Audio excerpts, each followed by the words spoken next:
Once again, very good afternoon.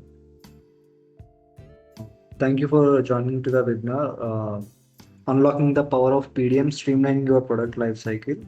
So myself, Srinivas Galla from Logical Solutions. Along with us, we have a Mr. Vignesh, so who is a Channel Gold Partner for SolidWorks team. And he's also authorized PDM implementation partner for SolidWorks, PDM. So he will take the session. So Vignesh, you can start. You can present screen. You can start. So meanwhile, if you have any facing any issues, you can chat with us. Or if you have any queries, also you can chat with us. So our team will communicate in the chat box also. Uh, Very good afternoon, everyone. I hope everyone is doing great. Today we'll be looking at the topic of product data management with SolidWorks PDM. My name is Vignesh. I'm the founder and director of Electronica Technologies, and we are a certified service partner and a solution partner for Dassault Systems SolidWorks. Today I'll be taking you through the complete product data management session. So as Srinivas said, if you have any questions, queries, anything with respect to the presentation, you can immediately drop a message on the chat box. So we'll try to answer it after the presentation is over. So yeah, without wasting any further time, we'll just jump to the session. Today's agenda, when we are talking about product data management with PDM Professional. So first of all, why do we need a data management? Why do we need a data management in place, right? So we need data management system in place because we have to there are a lot of projects which we work on daily basis. There are a lot of old project data which we use in our day-to-day life for the different new projects. So we need to sometimes refer the old projects. So if you do not have our data managed and streamlined, so we won't be able to reuse those data, or we won't be able to access those information. So first and foremost need is basically we need to streamline our design and development activity. So for that, for having a streamlined process, we need to have our data managed properly, data stored properly. Next is the legacy data. So we have been when we work on development projects, we work on different machines. We make a lot of the designs, right? Those needs to be and we refer, as I said again, we refer those all information for our development and our new project, new products and new development projects. So the legacy plays a very crucial role with respect to any development activity, new development activity, because those legacy data plays a vital role in our future development projects and the new projects which we get from the customers, right? Next, again, so this word you will hear it a lot: design reuse, right? So now when you talk about design reuse, so we make a machine, or we make a stuff which basically happens to be solving a lot of customer issues, right? So now but there are parts which are in different assemblies being used, different subjects which are being used in different projects or different timelines, different years, right? So there could be people who have made it in a design in 10 years back, and the same design or something similar to that, we need to deliver it today. So until and unless we don't have them stored properly, we cannot retrieve them and we cannot reuse them, right? Hope my pace is fine. So next important subject is the engineering changes, right? So we do a lot of engineering changes, right? So it could be a specification change from the customer, it could be a production error, or it could be a design error that needs to be revised, or there's some unavailability of the immediate material, so we need to revise. So there could be n number of parameters, right? So a design is being changed, right? So we need to analyze that. Why did we change that? Who approved that change? Right? When did this change happen? So those change information, engineering changes recording is one of the important, prominent thing for any manufacturing organization, right? Next, and most importantly, are we working with the latest revision of the file? In the production, if we are making some last minute changes, design is making some last minute changes, are those last minute changes being communicated to the production shop floor at the right time or not? Right? Or it is being communicated to the purchase team or not. So until and unless we do not have these data streamlined, we do not have the latest information flowing throughout the organization, there's a big chaos running around. So this gap needs to be analyzed, and these gaps needs to be closed up. with with reference to the interdepartmental communication, right? So now, so what does a PDM offer you? So before I come to the slide, I'll quickly take you through the UI of the PDM, right? So now in all the systems, what we have is a basic local view. So PDM gives you a glimpse of complete local view. So this is local view is basically a shortcut wherein you can access your server or the data with a proper login credentials. So every user has a login name and a password. So now you can ensure that authorized people only log into the data and they can access the information out there. So let's say I log in as admin, I just go in, right? So as soon as go in, so there could be different folders I can see. So let me introduce you to the UI. Is this? Yeah. So when I go, the first option what you see is the preview. So now for viewing anything without opening a file, I can just quickly click here. I can have a preview of that particular component, and I actually don't need to open it to view that file. What is it actually? So now I can just quickly have I can rotate it, I can place it the way I want, right? Or I want to rotate it and see it, so I can do that, right? So without opening this information, right? So for that reason, any file you can go ahead and go and you can check that. So any file you can have a look, and again, most importantly, you don't need to open it for viewing what exactly the information is, right? Next is the data card. Data card is an essential component. So a data card is nothing but a metadata information, right? So when I say metadata information, what does a metadata information mean, right? So now let's say Srinivas, when we began the presentation, Srinivas introduced me like Vignesh. He has been like a service partner for SolidWorks, etc. So now when I tell you about myself, like I'm a service partner, I've been working on data management for 15 years. So you get to know more about me. Similarly, each file has got the history. Each file we are working on has got some information stored in it, right? So this is what the metadata information is. Basically, I need to understand what this file was all about. When was this made? What was the basic description of this file? Who approved this drawing? Right? All those information for which project this project has been made. So this is what a file data card refers to, right? So this file data card helps you get the information get to know more information about any respective given file. So taking you back to the presentation here. So wherein the data card basically helps you in quick search, it could be based on the customer, it could be based on capacity, it could be the year of execution, design, etc. So it could be anything.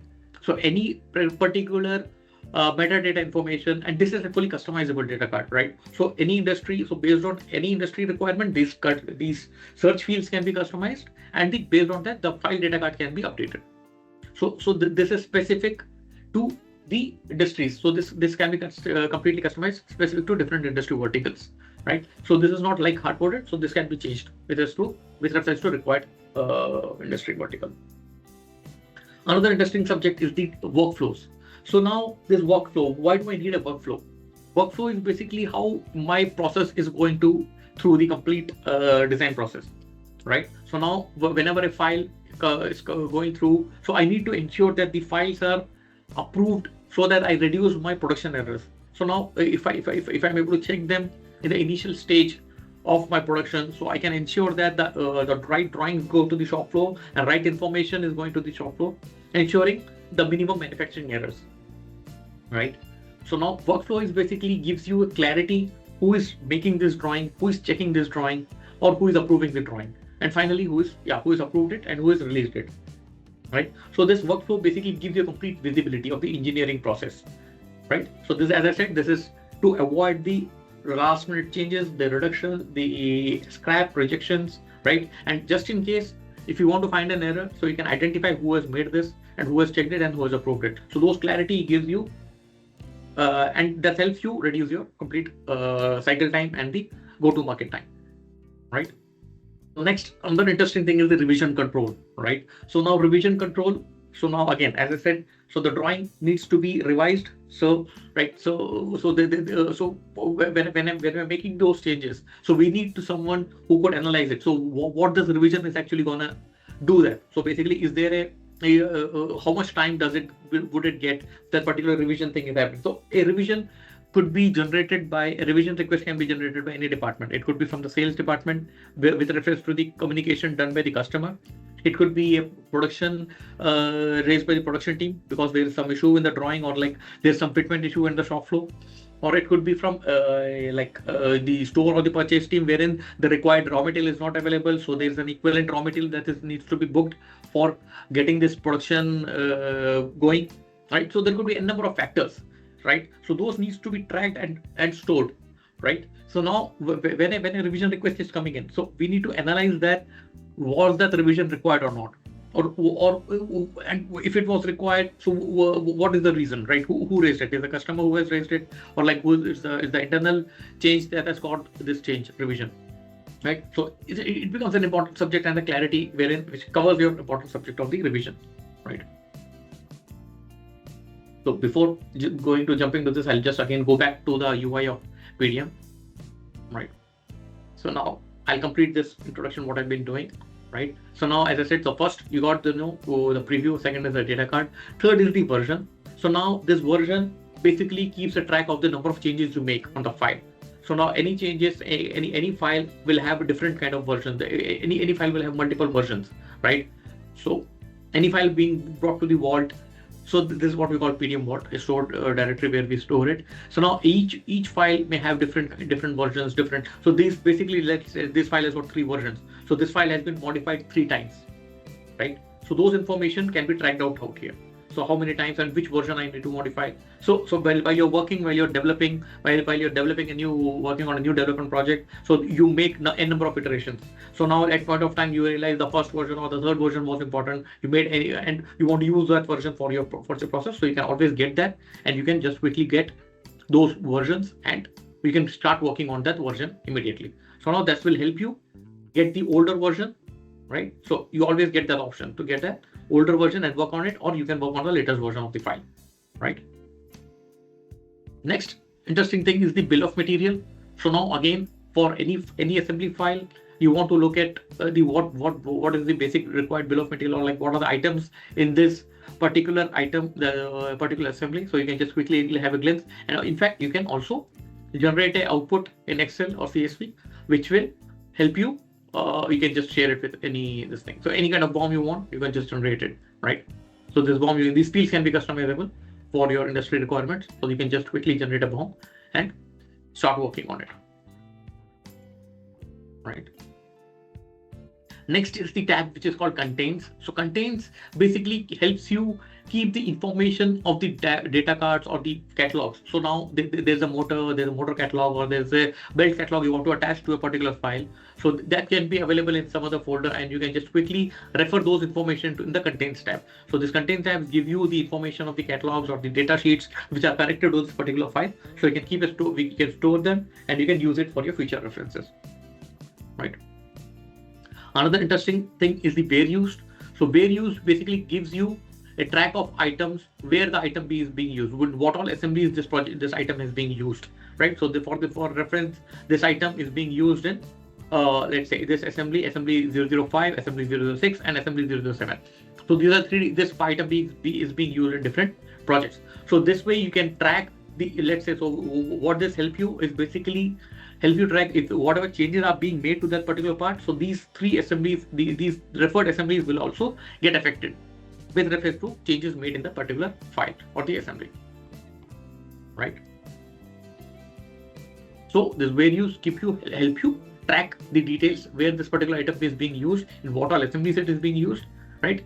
And you can identify what are the parts, what are the assemblies that are being affected with reference to that particular item, right? So you can get the complete tree structure. So this is being used in this, and this further is being used in this assembly. So you get the complete hierarchical information, what you get, right? So this was about complete UI, basically UI of the PDM, right? Next, let me take you through the part numbering system, or let's say a system wherein you want to generate new projects, right? So let's say you want to create a new project, so you have a hierarchical structure. You want to have a particular portfolio. You want a particular numbering system, right? So you can have that information being customized as per the requirement, right? I just say label printing machine.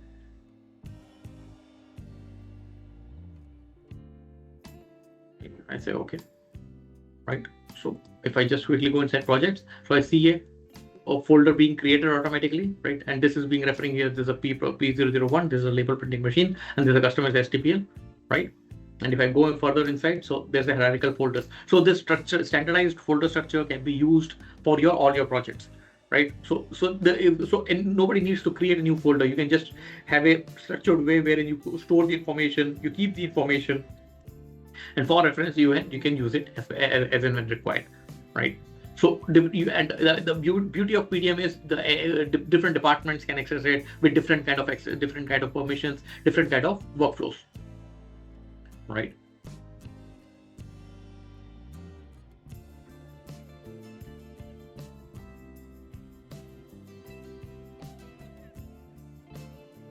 Go back to the PPT now. So we were talking about the part numbering system and the automatic project folder hierarchy and the bill of material, right?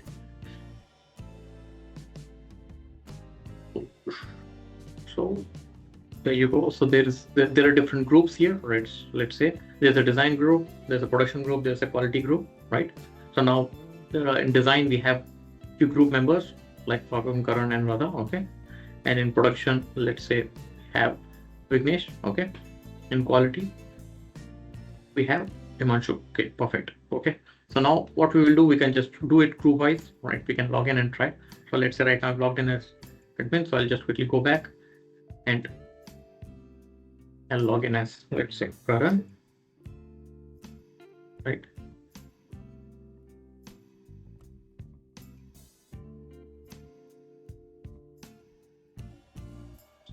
Okay.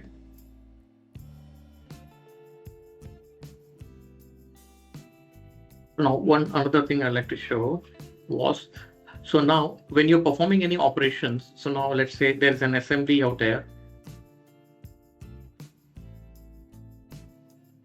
Okay, so now let's say you take an assembly. So let's say I want to change a state. So now what we do is we're different state and transactions, right? So wherein an item flows from who has made it or who has checked it. So now when you're changing a state, so this gives you an option wherein, let's say this workflow says you don't need an approval or you want to submit it for approval. So when I select an assembly, so it will extract the complete tree and it will take the complete list of items and along with it complete structured information. So now this assembly has these many parts. So when I'm sending for something for approvals, I'm sending it as an assembly, or I can even send them as individual items as well. So let's say if I want to process a single item, I can process that as well, right? So both ways it can be done. So when you select an assembly, so it will collect all the affected items and affected information, and thereby you can just, when you're sending some information, you can just put a quick notification comment, right? And you can notify the respective department or different stakeholders you want to notify. Okay. So what I was saying is, when you're making state changes, when you're making some engineering changes, or when you want to make any changes, you can do it assembly wise as well as the assembly part wise, individual file wise. You can do that, right? So if I'm doing it on a file wise, it will set the respective file and you can move it. Or when you're making a changes on an assembly, so it will extract the complete child and complete parent-child relationship and complete tree. It will take further. For example, I'll just take this assembly, or I'll pick up a very smaller assembly, maybe rather, right? I'll press submit for approval. So when I select an assembly, so it will collect all the selected items as well, right? The connected child items as well will go together. Okay. And you can notify the respective department stakeholder, right? So you want this file needs to be checked or approved, you can just notify them, right? So now this file goes up and there's the information out there that this now file is waiting for approval. So when I go for workflow, so each workflow has certain rights and certain transactions. So from underwriting, this file has moved on to the approval stage, and now once it's passed approval, so it will move to the next stage. So let's say I'll go change this and say passed approval. So now once I'm approving it, so it's in approved stage. Fine, say file approved.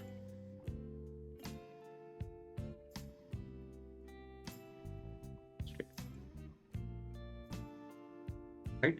So as soon as I approved it, the revision value has changed to A, right? So this is what we call as the version and the revisions, wherein we are tracking the records of the complete revision history of the complete files out there, right? So when I'm doing a production release, so it is creating a revision there. So each production release will help you keep a. So now when I'm moving a file to the production release, so this has taken out by default a revision, and that has been circulated to the rest of the stakeholders out there.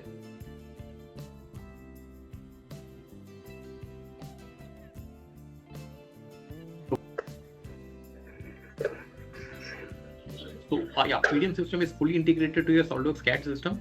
So you will have an as Srini was already informed. So you will have an information wherein you can do a check-in, check-out, or review the data cards or the information directly from your SolidWorks UI itself, and you can do those transitional changes or the request changes. All the changes can be done through your SolidWorks UI itself. You don't need to go to Explorer again and again for this changes, making those changes.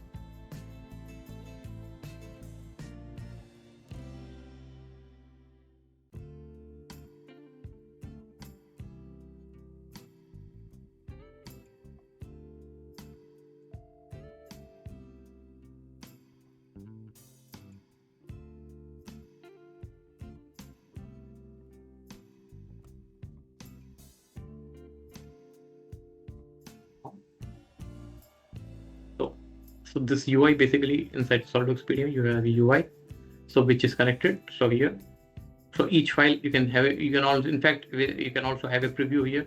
So you can have different information about the file and everything, right? And similarly, complete tree, right? You have it, and you can access the file data card, right? You have the information of the data card also here, right? You can do the state changes if required.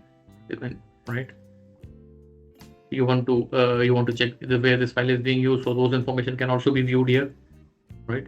So whatever you are able to see it from the UI of SolidWorks, so that also can be done. So from here you can just directly open the file where this actually located in the system Explorer, right? You want to, right? You can open that. This file is already open, right? So you can just open this file, right? So the selected file will get open, right?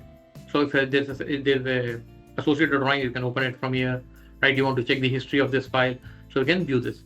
So who has changed it, who has approved it, all those information can be viewed from SolidWorks UI itself, and you don't need to go. And the basic search, the complete search, what we saw, that can also be done from here, right? And you can have this information out there.